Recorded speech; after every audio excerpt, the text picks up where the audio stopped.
ধরুন সংসার হচ্ছে একটি নৌকা আর নৌকার যাত্রী হচ্ছে স্বামী স্ত্রী দুজন। ভাসিয়ে দিলেন নদীতে, মাঝ নদীতে যাওয়ার পরে দেখতে পেলেন যে নৌকার তলানিতে একটি ছিদ্র যা দিয়ে পানি আসতেছে। ওই সময়ে প্রথম করণীয় কাজ কি? আমরা একে অপরের স্বামী স্ত্রীকে দোষ দিব যে তুমি ছিদ্র করেছো, তুমি করেছো, এই নিয়ে ঝগড়া করব? নাকি ছিদ্রটি বন্ধ করার দ্রুত উপায় খুঁজে বের করব? যদি দ্রুত ছিদ্র বন্ধ না করি, তাহলে কি হবে?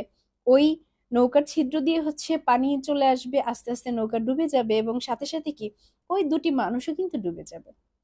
ঠিক তেমনি ভাবে আমাদের দাম্পত্য জীবনে অনেক রকম ছোটখাটো প্রবলেম হয়ে থাকে।